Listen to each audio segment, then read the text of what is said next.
chapter 37. Slide 37. Well, we skipped a lot. We don't even have a chapter 37.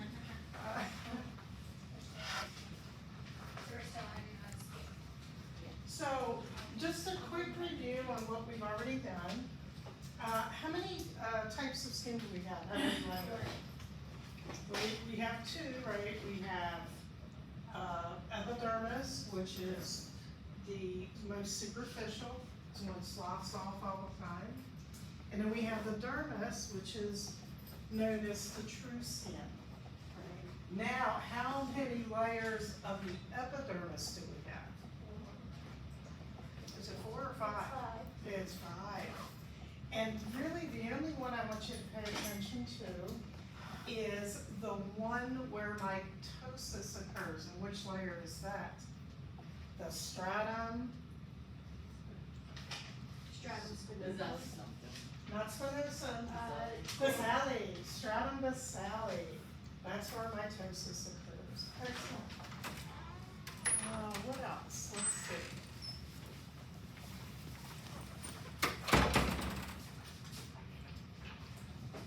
What is the hypodermis?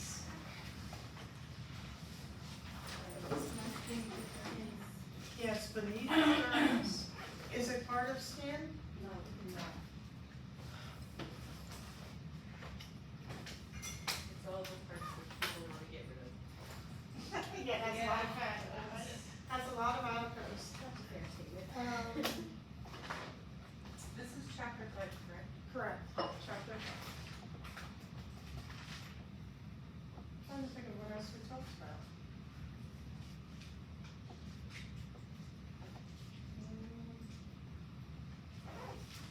What else? There was something else.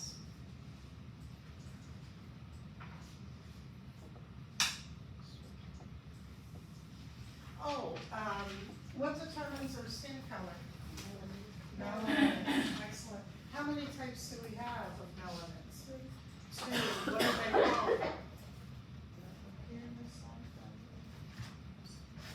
Eumelanin and pheomelanin. And eumelanin consists of Dark brown melanin. dark brown to black melanin, and pheomelanin consists of orange, reddish color. Excellent, very good. All right. So let's continue talking about the skin. We already know that phagocytic cells destroy bacteria. If the body temperature rises above normal for any reason, the skin plays a critical role in heat loss through the physical phenomenon of evaporation, radiation, conduction, and convection. And I want you to know all of these. We're going to talk about each one. So homeostasis of body temperature. Heat production, chief determinant, is the amount of muscular work being performed. Heat loss, evaporation. To evaporate any fluid, heat energy must be expended. So when you guys were little, and if you had snow on snow days, what did your parents always tell you to wear? Make sure you have a hat, right? Gloves, and warm shoes and socks, right, on your feet. That's because that's where we experience the most heat loss, is from the head, the hands, and the feet. So heat is produced by the metabolism of foods in skeletal muscles and liver. And just think about that for a minute. Heat is produced by the metabolism of foods in skeletal muscle and the liver. What happens if you have a patient that has an eating disorder like anorexia? What do you think happens there? They're not eating, right? Yes, they're cold all the time. And where is the body going to get the food? Or not the food, the energy, I should say.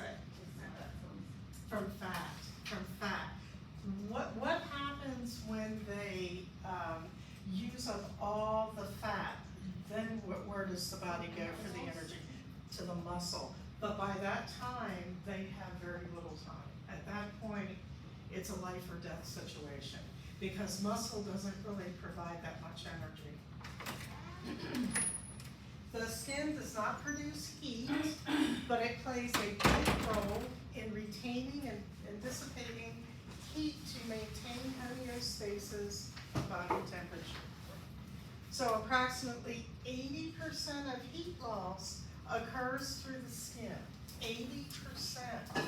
The remaining 20% occurs through the mucosa of the respiratory, digestive, and urinary tracts. Okay, but 80% is from the skin. Evaporation is especially important in high environmental temperatures when it is the only method by which heat can be lost from the skin. And I do want you to know this on slide 40. This gives you a really nice visual of heat conservation. So let's look at the first one. What do you see happening here? What happens to the precapillary sphincters, which are right here? Yeah, they're going to contract, right? And blood flow increases to the internal organs. So if we look at it here, figure A shows that when heat must be lost to maintain stability of the internal environment, the flow of warm blood to the skin increases. Okay, and that's what we see here.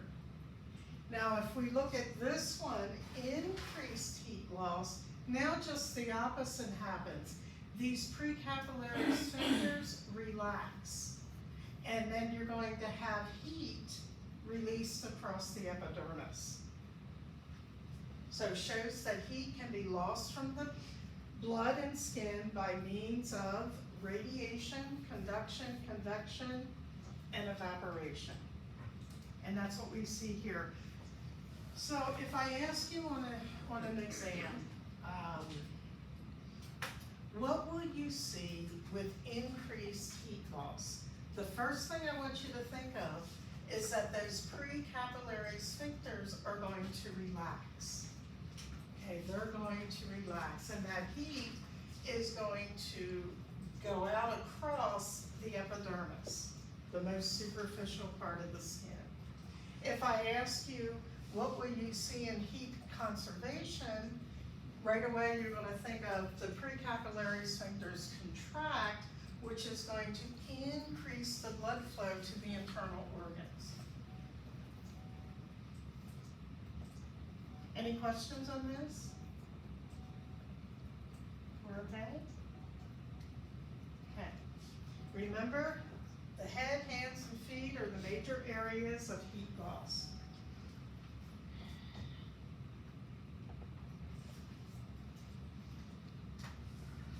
Okay, on slide 42, I want you to know that radiation is the transfer of heat from one object to another without actual contact.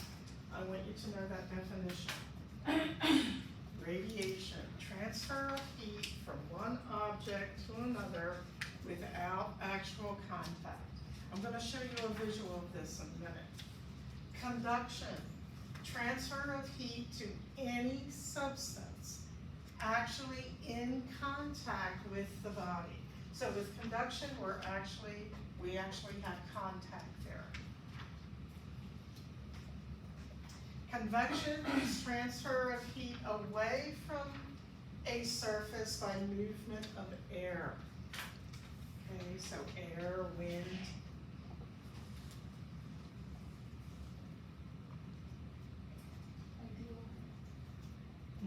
Like the oven, you know that thing? Oh, yeah, the convection, yes, that's exactly right. So that's where they get the name.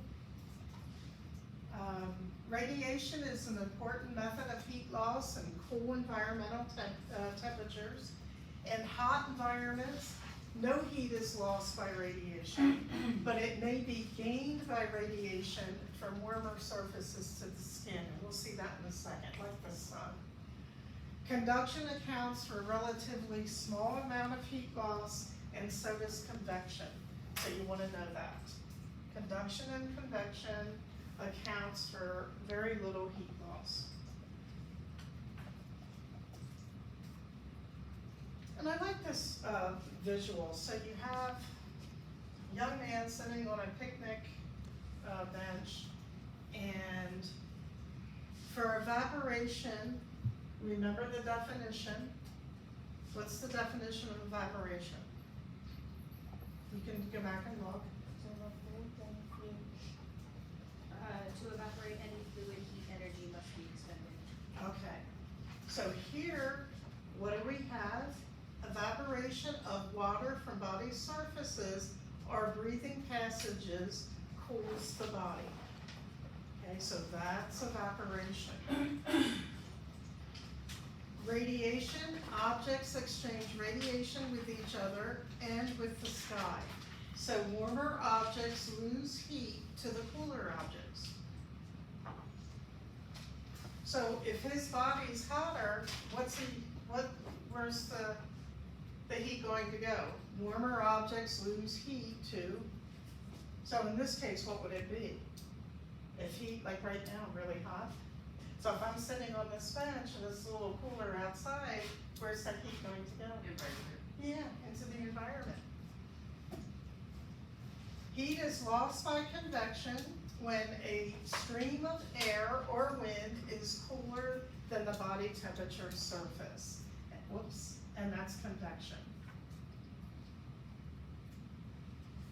Conduction is the direct transfer of heat when objects of different temperatures come into contact. So what are we talking about here? About the bench. Yes, very, very good. So, and it could work both ways. The bench could be really hot, right? Or it could be cooler than he is. So we okay with this?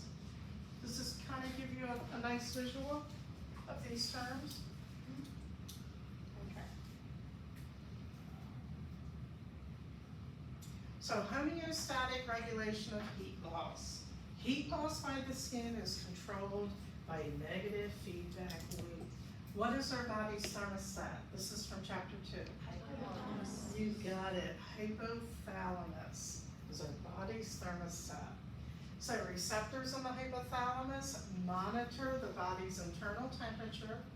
If the body temperature is increased, the hypothalamus sends a nervous signal to the sweat glands and blood vessels of the skin. And of course, what's it going to cause us to do?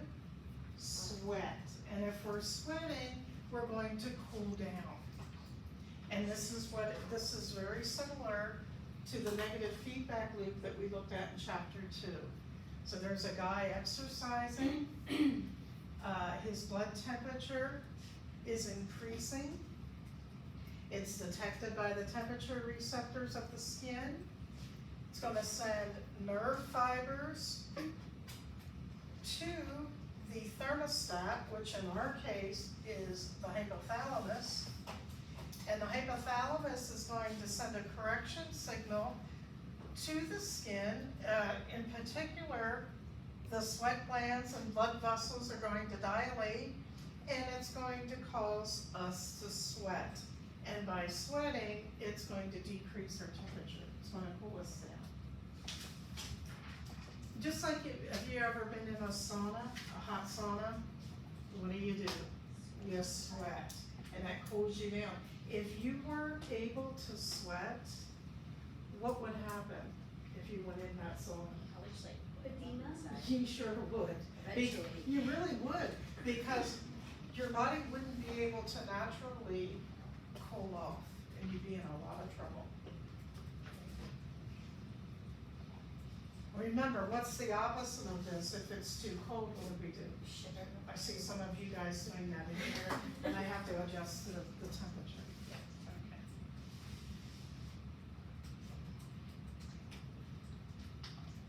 Okay. Okay, Let's change gears a little bit, talk about hair. Varying amounts of eumelanins in the cortex and or medulla can produce many shades of blonde and brunette hair. The more pheomelanins we have, the more reddish tint our hair will have. White hair, which is what I have, results from the accumulation of oxygen-free radicals, which are highly reactive forms of oxygen that increase as we age. So that's what's happening to my hair. The hair in your head averages about 5 inches of growth per year. Do we I- have, my hair grows a little. I think so too. I think mine does too. I'm sorry. Somebody? I was gonna ask, do we have, are there tests and stuff to see how many you have in your body? I don't know.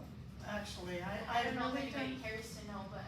Yeah, I really don't Okay. know. That's a good, I'll try to find out for you. I don't know. I know my colleagues over the years, they're like, you have gotten so gray, your hair. Yeah, so I blame my students. No, I'm just kidding. You guys are good. Nails, the only thing I want you to know about the nails is for what you may possibly see as a nurse, right?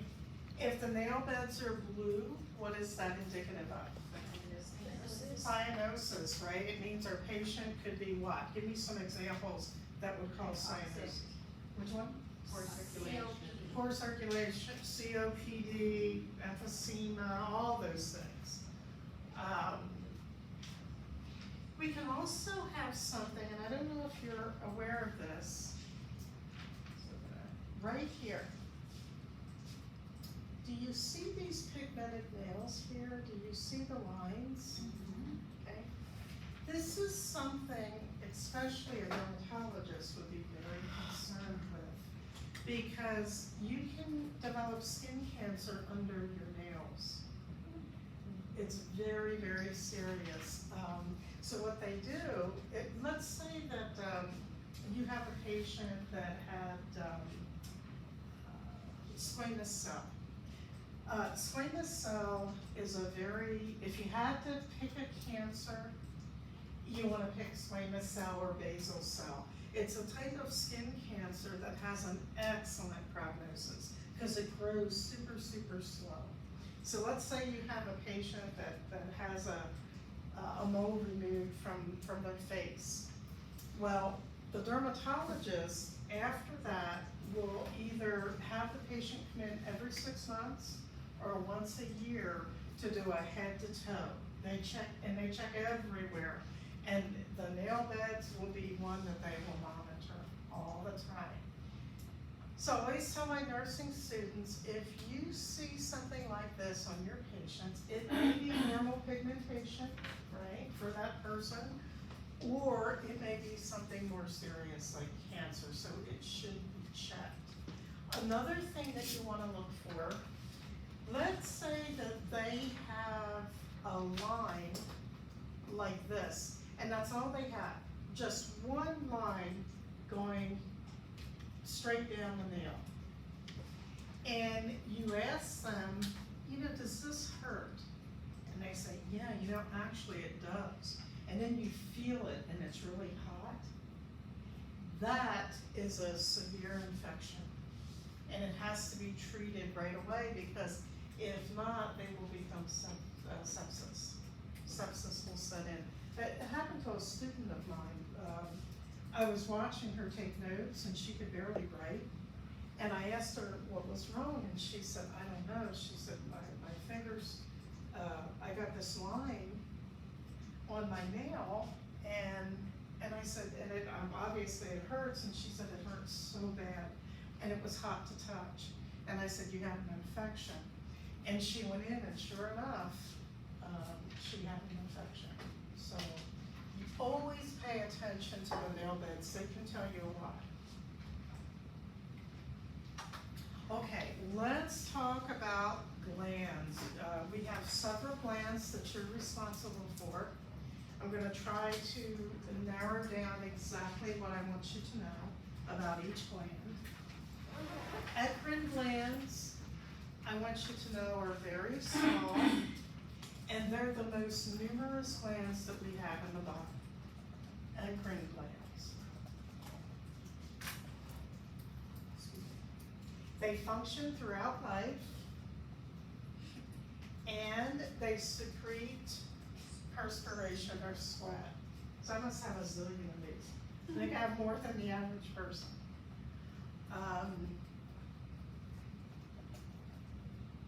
Eccrine gland, you don't have to know that. I want you to know that they eliminate waste and help maintain a constant core temperature. And I want you to know that these eccrine sweat glands, if we just look at a square inch of skin on the palm of your hand, it contains about 3,000 sweat glands. It's kind of hard to fathom, but if you're taking an exam and you're nervous, do you ever experience your palms sweating? Well, this is why. Okay, has all those sweat glands.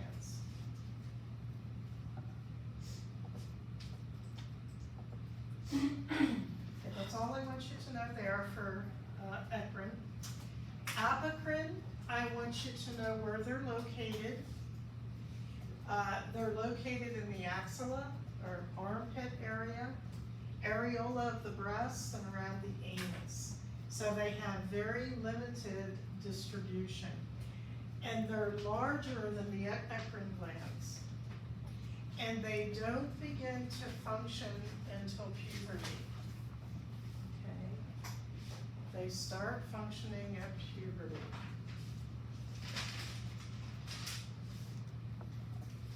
And secretion shows cyclic changes in female with menstrual cycle. Secretion shows cyclic changes in female with menstrual cycle. And when they go through menopause, they actually are much less.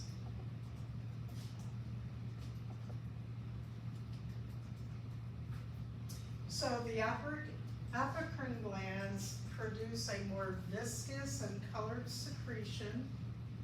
The odor is not caused by the secretion itself, but by the decomposition of the secretion by skin bacteria. Well, that sounds so much better, right?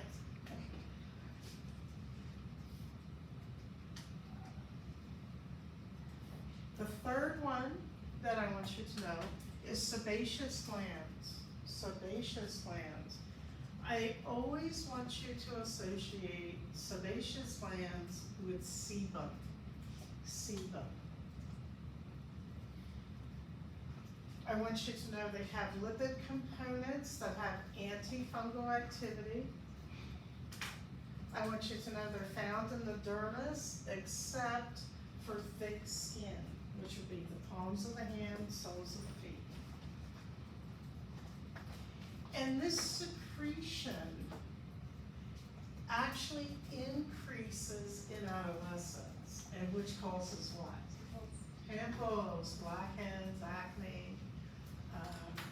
We see this a lot in teenagers. So sebum is the oily substance that keeps hair and skin soft and pliant and prevents excessive water loss from the skin.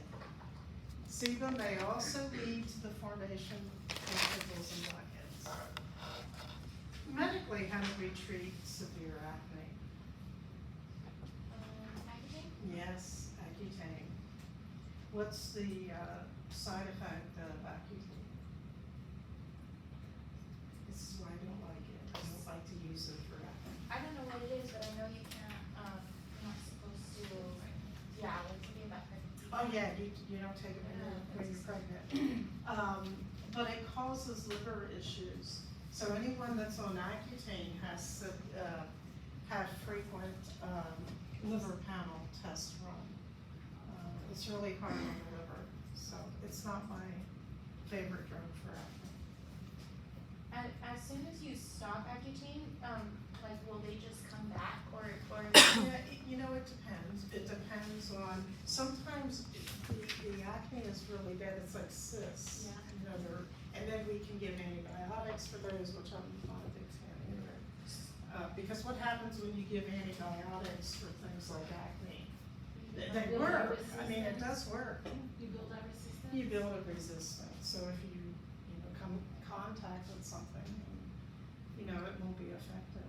So if you're a female and you're on it and then you decide you wanna have kids and get off of it, you have kids, you can get back on it, but You during can- that time, you'll probably come back. Maybe. I don't know. We've had people that, like I said, if it's teenagers, it usually, after a while, it'll resolve itself. But I understand, because, some people are very sensitive to scarring. So if they have this acne, it can leave, scars, so. But I like to try everything else first, there's other things you can do. Let's see. Ceruminous glands, all I want you to know here is that they empty contents into the external ear canal, alone or with sebaceous glands. And the cerumen protects area from dehydration.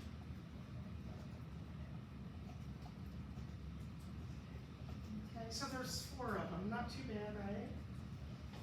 They're very like self-explanatory. Yeah, I think students usually don't have problems with these. Okay, any questions so far? Okay, let's talk about the cycle of life.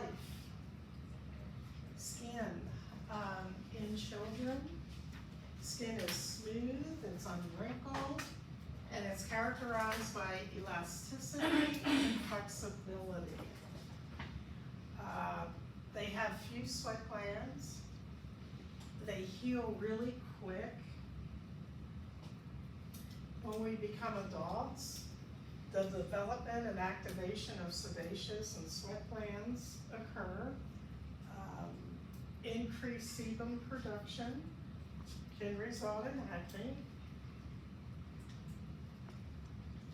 In old age, decreased sebaceous and sweat gland activity, you're going to have wrinkling, and the skin is going to be not as, what's the word I'm looking for? It's not going to be as flexible, right? The elasticity is gone, and you wanna know that about elasticity. They're actually, especially in fundamentals, that's going to be a question that they will ask you repeatedly. Which one I'm sorry? So when the skin ages, it loses its elasticity. Okay, that's a big problem. So for you as nurses, you have to be careful that you don't scratch the patient, because, and we talked about this really when we talked about bed sores and, but the skin, in old age, or if they're going through chemo, doesn't necessarily have to be old. It causes the skin to be very fragile, and it's really like tissue paper. I mean, that's how fragile it is. So I was reading that the children have few sweat glands. I remember my kid when she was like 2 years old, like she would sleep and like she was drenched, Is that normal now that I'm thinking about it? Because if they have Well, she's okay though. oh yeah, she's Yeah. 10 now, so. Sometimes, if they have a lot of covers on and it's warm, they're gonna sweat a lot. If they have a fever, they're gonna sweat a lot. But in general, children tend not to sweat like we do, and they don't have the body odor like the smell that we do. It's always, when we get older.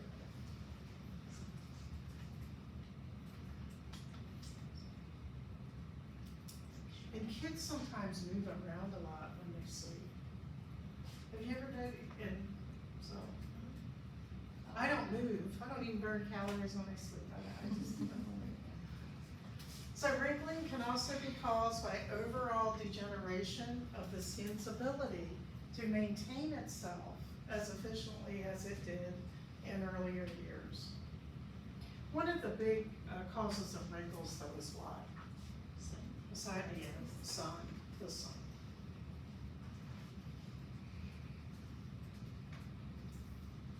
So skin in the whole body. So skin is a major component of the body's structural framework. Skin defines the internal environment of the body and the primary functions of support and protection. But I want you to know all the functions that we talked about, okay? Not just support and protection. Okay, let's talk about some skin disorders. Impetigo, does anyone know what that is? It's such a fun thing. It's not. Anybody Oh, with kids Jesus should Christ. end up No. figuring it out. Anybody that has children has probably heard of this. Cool. Impetigo is a highly contagious bacterial condition that results from the staph or strep infection. It occurs most often in young children. We usually see it in the daycare centers. You'll get a call saying, you know, Junior was sent home with impetigo, and you wanna come pick up your child? And this is what it looks like. Okay. Highly contagious, but it's bacterial, so how do we treat it? Antibiotics. No? Oh, you're lucky. Well, that's good. I have it there. That's a good thing. Yeah. Generally, a hand, foot, and mouth will Yes. usually turn into Impetigo, yep, that's exactly right. Tinea, what's tinea? You've heard of this? Ringworm. Yes, it is the general name for many different mycoses. So fungal infections, how do we treat them? Antifungal meds. Ringworm, jock itch, athlete's foot, they're all classified as tinea. And this is classic ringworm. This is textbook, perfect ringworm. Looks I got it exactly right like here that. from a horse when I was Did a you? teenager. Horrible. There you go. It can also It's be the same- presented as discoloration, or no? Well, it is gonna be just, yeah, you mean to look No, like, like, cause my daughter had like something over here in the back of the leg, but it was like almost, I thought it was like some sort of disease or Uh-huh. and they said that no, that it was just like something from the skin, but it was like. did it go? Yeah, with just like with some of the antifungal. Okay, then it probably was a form of maybe, yeah. That's jock itch. I know. And jock itch is very common with athletes, right? So the same medication we use to treat all those, right? Yes. Because one time I did a nurse triage for my son that had ringworm, and they told me to go get athlete's foot. Oh, yeah. And use it. And it Yeah, worked. it's anything that's antifungal is, yeah. I had a bad case of athlete's foot one time. I was like 12 years old. And it was on my big toe. And you know when you're a kid, you just don't say Yeah. anything. And I just let it go. And then it started bleeding and it was really, really bad. So by the time I told my mom, we went in and the doctor said, you were so close to losing your toe. It was so, he said he'd never seen anything like it. You know, but back then, you know, you go barefoot a lot, you know, when you're a kid. And wrestlers and football players all the time. They treated me with With, antifungal and I had to keep a bandage on it for a while and then air it out and it was this whole big routine, yeah. So, you ever have anything like that? Go to the doctor right away. Warts, which are caused by the papillomavirus or nipple-like neoplasms of the skin. Remember, neoplasms are benign usually. Some warts transform to become malignant, so we monitor, we watch them. Boils are local staph infections of hair follicles characterized by large, inflamed, pus-filled lesions. If you've ever had a boil, you will never forget. It's extremely painful. They usually have to be lanced. Scleroderma. I hope you never see this or know anyone that has this. Scleroderma is an autoimmune disease that affects the blood vessels and connective tissues of the skin. It's more painful and more, what do I want to say? Can't think of the word I want to use. The prognosis when someone has scleroderma is not good. They usually will succumb to it in a few years. It's really, really bad and very painful. The guy that died recently, played on a comedy show, Bob Saget. You know Bob Saget? Yeah. His sister had it, and so he brought a lot of attention to scleroderma because it wasn't something, because it's rare, so it wasn't something that was talked about. Psoriasis and eczema, I want you to know the difference between the two. So psoriasis is a chronic inflammatory disorder of the skin thought to have a genetic basis. And I'll show you a picture in a minute. Eczema is the most common inflammatory disorder of the skin. We think it's caused by stress. Infants. It's what? Infants are very notorious for having it. Is that the same? I'm sorry, Infants are very notorious Yes. for having it. so let me show you the difference. So these two pictures are eczema. Very common to see on the hands. How do we treat eczema? With a steroid called prednisone. Yeah, prednisone. Usually works very well. Psoriasis is harder to treat. I'm telling you that this, I don't know if you know of anyone that has psoriasis. They have new medications out now that are supposed to be effective, but then when you listen to the side effects, you know, they show the person all happy and their skin's clear, and then they say, but, you know, it can cause death. But they used to use zinc, lots of zinc ointments to try to treat this. I had a patient who had psoriasis. You see how this is all over this person's stomach? He had it all over his back, and it started in the back of his ears, and all back here, his neck, his arms, the back of his arms, his buttocks, his legs. It was the worst case I have ever seen in my life. And we couldn't do anything. I mean, everything that we tried, it did not work. And he said he never had a problem until he got a divorce. He was in his 50s. And the only thing we could think, maybe it was the stress that kind of, I don't know, maybe initiated it. We're really not sure. But what an awful thing to go through, because it leads. In the older age, right? It can develop. Yeah, but it could be young too.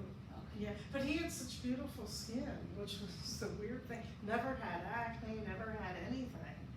And then for him to develop, and we tried everything. I Us mean, psycho women can cause a lot of crap. Yeah. Yeah, we can. well, it's not that, but you know, and the nerves, we're not there yet, but the nervous system, you know, when you're under a lot of stress, it can cause a lot of things that will appear on your skin. Yeah, so.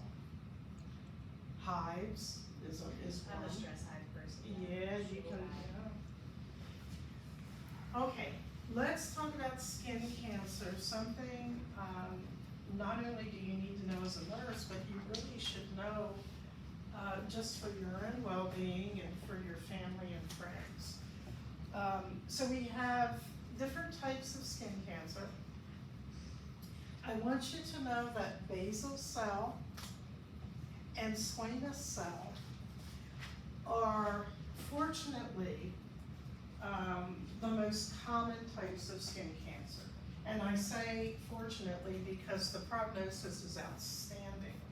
Sometimes they will cause disfigurement because the patient doesn't have it diagnosed right away, so they have to take part of the nose or, part of the ear. But the prognosis is still very, very good. Malignant melanoma, no, it is deadly. I mean, it is one of the most deadliest forms of skin cancer is malignant melanoma. And it's almost always caused by the sun exposure. What does Merkel cell fall under? Yeah, Merkel cell is what Jimmy Buffett died of. It's extremely rare. Yeah, and I had a patient not that long ago that had it and had part of his lip cut out. And it happened 20 years ago and he's doing fine now, but I Well, hadn't they must really. have caught it really, really early. We're gonna talk about Merkel cells, but they lie deep. And like I said, it's extremely rare for one. More rare than malignant melanoma, but very, very deadly.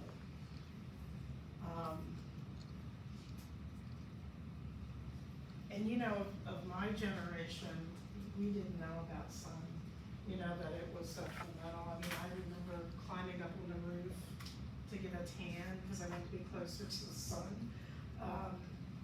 We used baby oil and all of that stuff because, we didn't know. Do tanning beds cause the same? And they kind of absolutely do. cancers? Oh, okay. They absolutely do. It's funny, I have a patient that her husband bought her one Oh my God. because he likes her with a tan. And I said, well, is he gonna like you dead? Because you will develop skin cancer. Even more so than the sun. Tanning beds are horrible.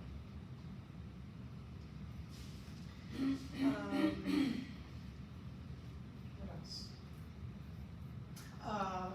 Kaposi sarcoma we see in patients that have immunodeficiency problems like AIDS.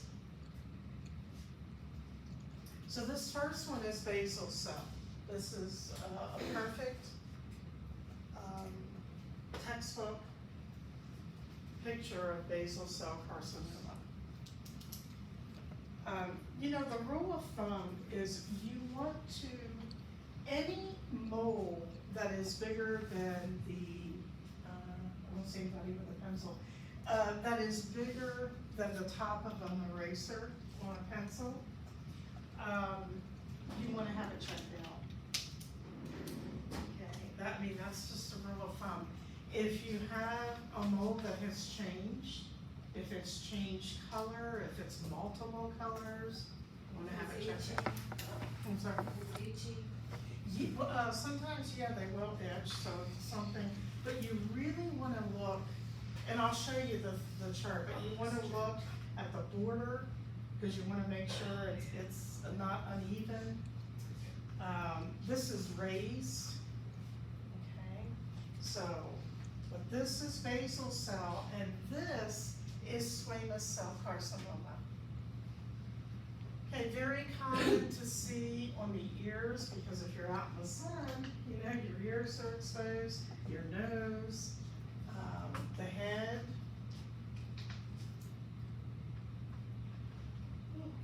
And this is Kaposi sarcoma. We see this in AIDS patients. So here are the A, B, C, D, and E's for detecting melanoma.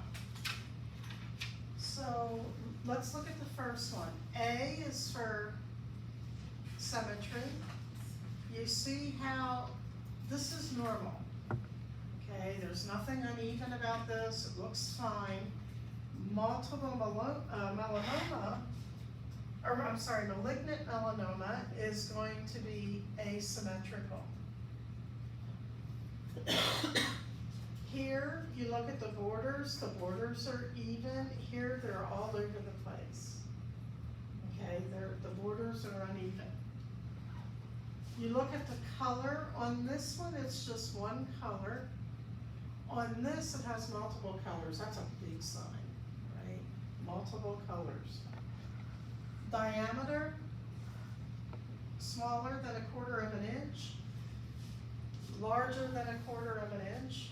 Like I said, you know, just think about the end of a pencil eraser. If it's bigger than that, you wanna get it checked out. And then E is for evolving. Look how small that is. And look at it now. You know, we look for it to change in shape, size, and color. Okay.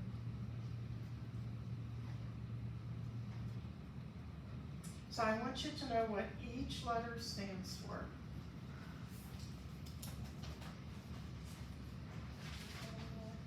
So A, asymmetry, B, border, C, color, D, diameter, E, evolving.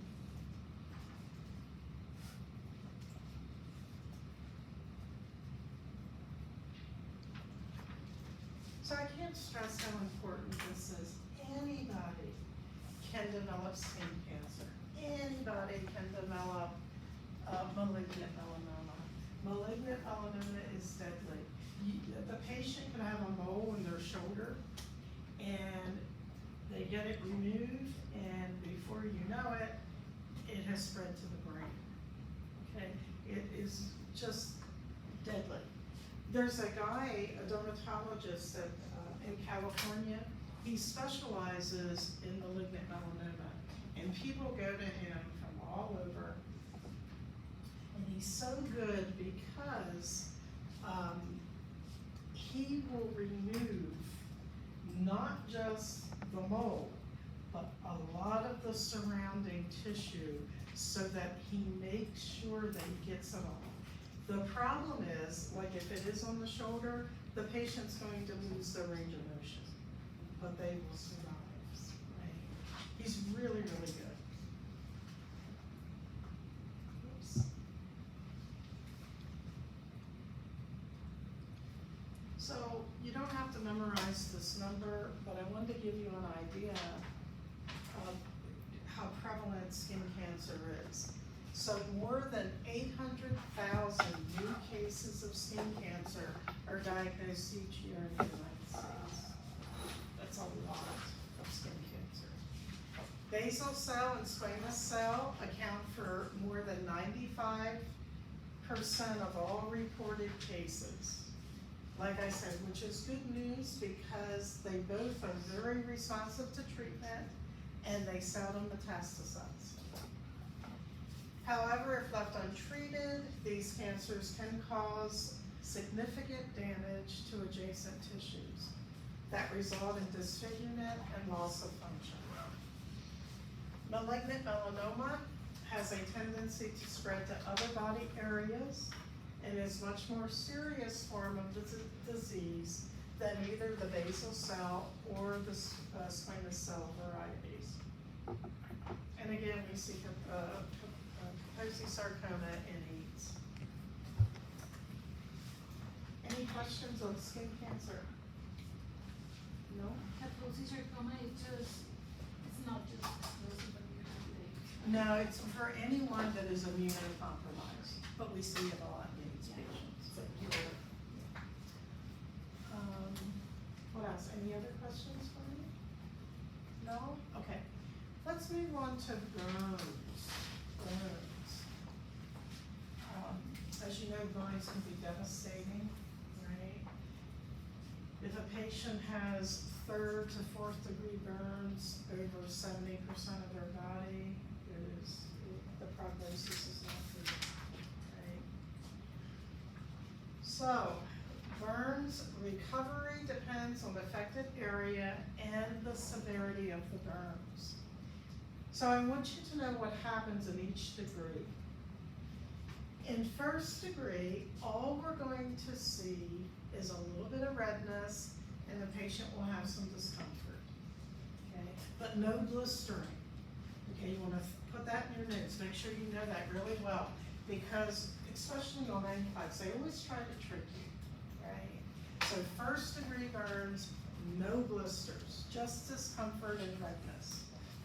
Second degree, you're gonna have blisters, severe pain, you're gonna have swelling and edema. Okay, swelling and edema. Now, third degree, it's starting to get really serious because not only do you have destruction of the epidermis, but you also have destruction of the dermis, okay? Really bad. Third degree, we're talking antibiotics to treat as well, okay? Fourth degree, we are definitely talking antibiotics because it's going to involve the muscle, the fascia, and probably the bone.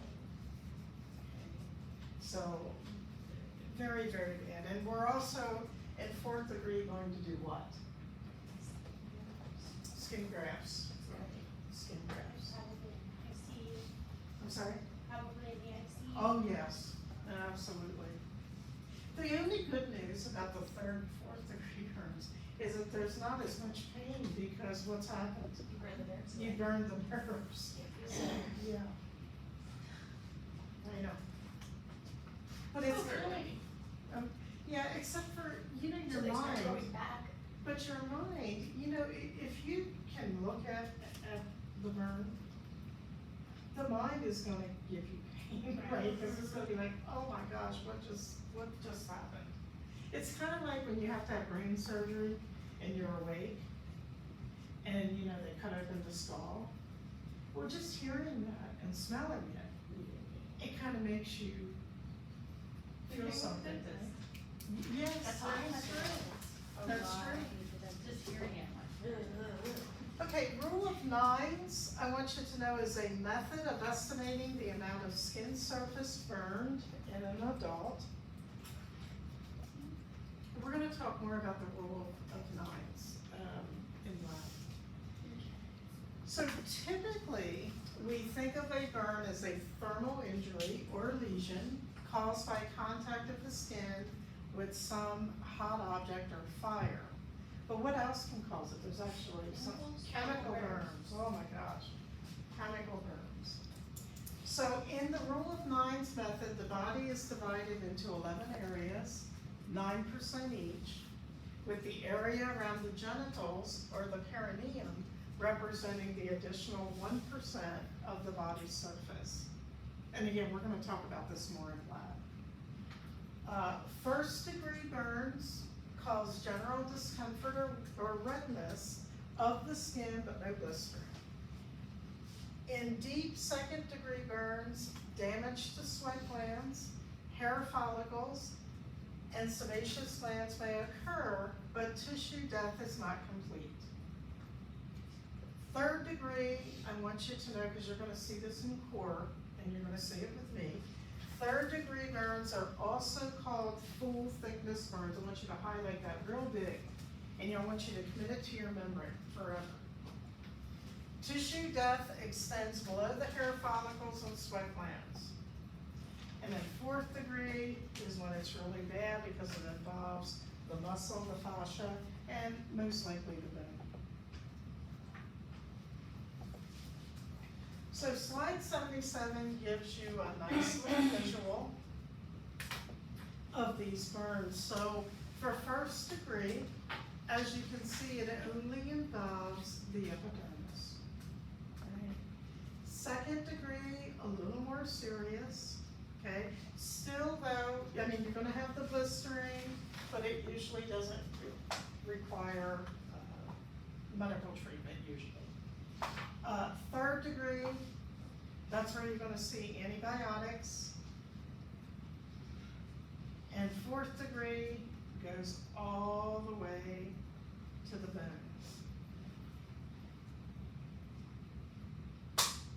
But you wanna keep in mind, in first and second degree, there's gonna be pain.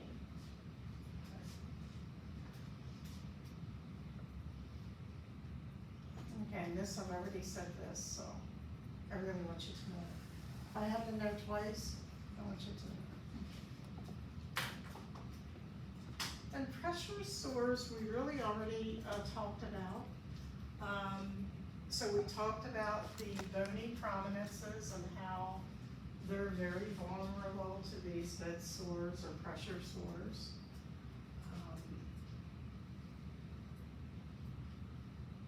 Some of the things that we can do as to prevent or to treat: turn patient every 2 hours, get patient out of bed to walk or sit, ensure sufficient nutrition and water intake. The more dehydrated they are, the more vulnerable they are to these bed sores. Sufficient nutrition, remember the protein. We wanna make sure that they have enough protein in their diet. Change diapers at least every 4 hours. I need that, should be more than that. We don't put people in diapers if they're gonna be either bed rest or Mhm. the children. Yeah, the children, right. So no, they can just, Right, and then, but you wanna change those as often as you can. What's the problem though? Why are patients laying in their own waste for hours on end? Because we have nursing patients. You got it.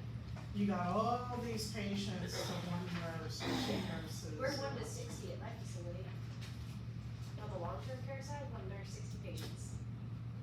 how is that even possible? That's crap. On the rehab side, we're 1 to 30, I get 30 patients. Like seriously, how is that even possible? With 2 aides, and those 2 aides have 15 patients apiece. When I was an aide at a long-term care facility, and it was for people that you did everything for them. Like some people, I had one lady, she was paralyzed from the neck down, so you literally she couldn't pull herself up, you had to do everything for her. You do their laundry, showering, all this stuff. There were 2 of us, and each of us had 75 people that we needed to do their laundry, and our shifts are only 8 hours. Yep. Laundry, clean their bed, give them a shower, make sure they eat, make sure they go downstairs, like, it's bad. It's too bad. much. It is too much. And this is the United States. Yeah. There's not like a cap, cause I know like in daycares, there's like a cap that so many people could be with so many kids. No. Is that not a thing for It's- adults? Nursing No, homes. it's not a thing for nursing. California, there are a few states that have put in state safe staffing laws, but as a state, we don't have any, and definitely as a federal, we have none. That should be illegal. Really? Really wanna That work. tunneling is the worst. It's the Yes, the tunneling is horrible.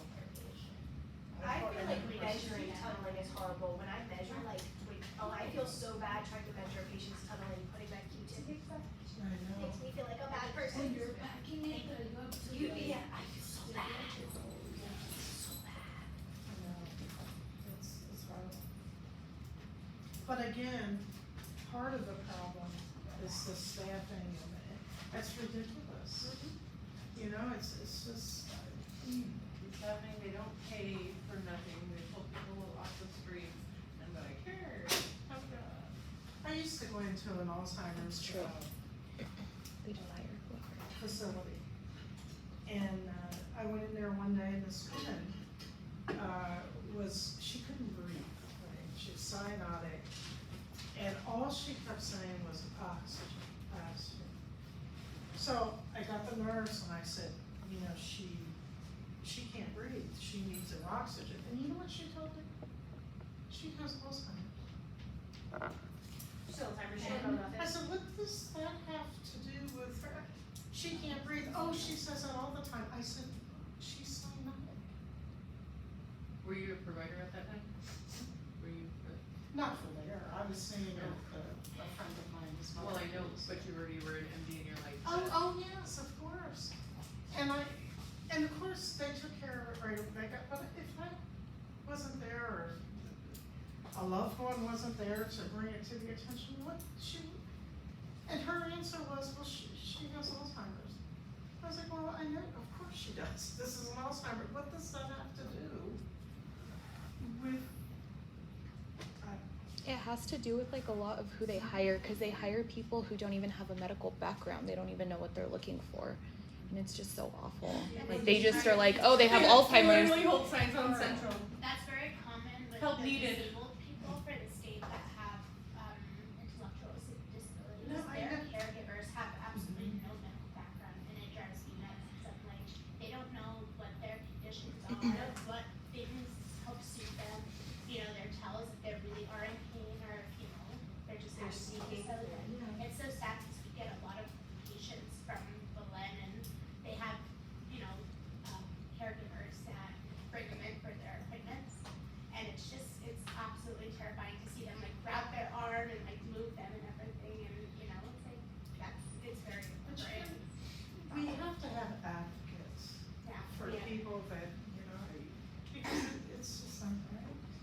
You know, I can't tell you how many patients I've seen over the years that they'll tell me that they went to the doctor and the doctor said they couldn't help them, or and I said, make another appointment. And I went with them. And I made sure that they got the care they needed, because they need someone. And, you know, a lot of our elderly, they don't have children, or if they did, or if they do, they're not around, whatever the situation.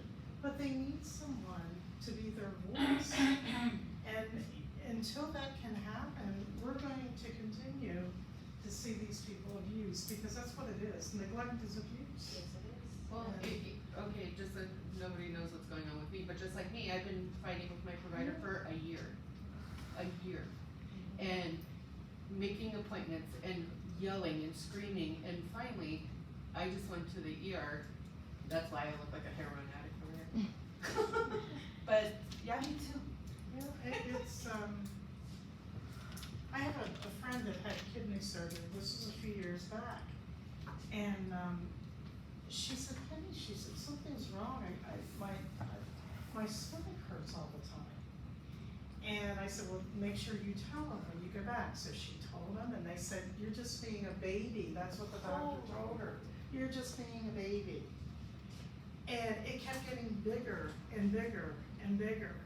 Year later, they finally, and I kept telling her, you need to get this checked out. She got a hernia. A year later. That's crazy. That's the same boat I'm in. That's I ridiculous. know, I know. It just, medicine has gotten so non-complacent, and I see it's gotten worse since COVID. Yeah, Yeah, And it's I don't know. because now they can just blame everything on COVID, quite frankly. It's all about money. 6 weeks to find That's a lung what it is. infection. Okay, we already went over this, you guys understand the stages, right? Stage 1, 2, 3, 4. I think we already looked at these. Okay, so, the whole, deal with bed sores is to try to prevent